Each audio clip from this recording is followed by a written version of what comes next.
My name is Albert Abraham Michelson, and the project you're referring to was later dubbed the Michelson-Morley experiment.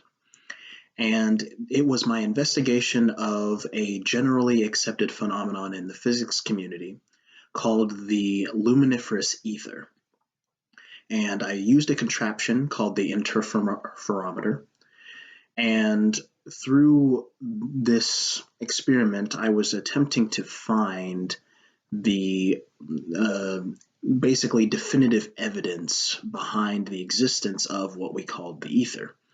Unfortunately, the results to my experiment were null, or they were a failure, but it did cause a great change for the better in the physics community.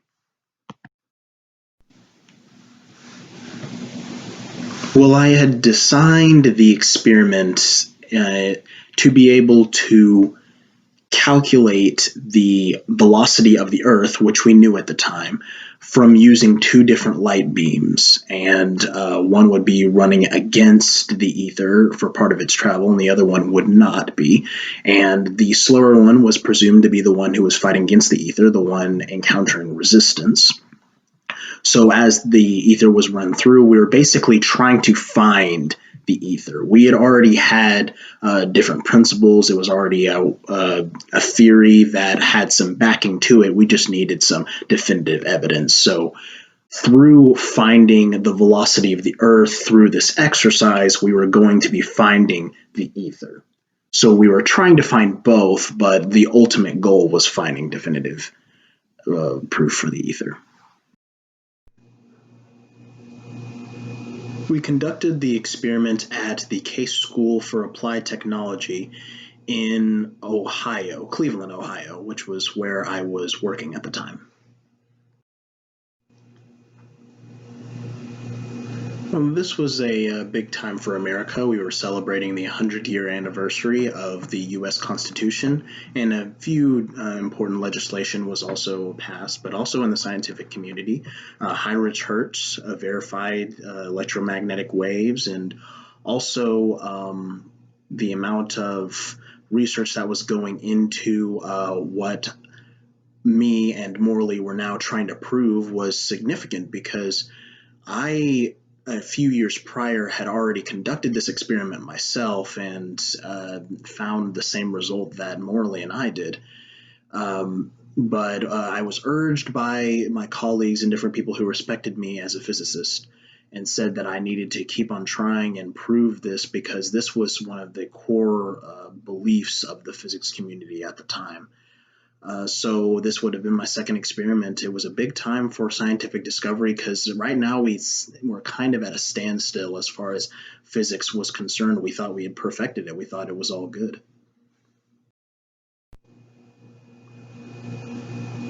Well, I had mentioned him a few times now. Edward W. Morley was my colleague and one of my friends that I really respected, so I decided he'd be a good guy to sort of cover up my slack if I were to make any mistakes during the experiment.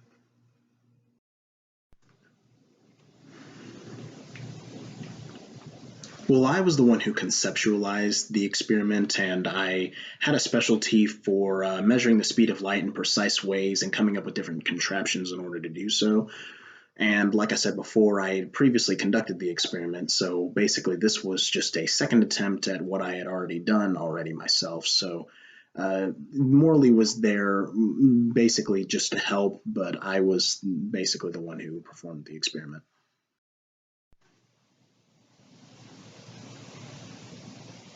Well, it had quite a significant impact on the physics community because, well, this was something that was generally accepted. Everyone knew of the luminiferous ether. Everyone accepted it. It was a thing. Everyone that was how we understood our universe at the time. So the fact that I couldn't find it, and this was the second time we had done this experiment, but over and over and over again, no matter how many times we tested it, there was just no definitive proof for the ether. So this changed how we viewed light and how it moved through space, and it went on to prompt Albert Einstein to come up with his theory of special relativity. And later on, I was given the Nobel Prize, being the first American to do so, for this discovery, this null result, this failure that ended up turning our entire universe basically upside down. But now we have a better understanding of how light works.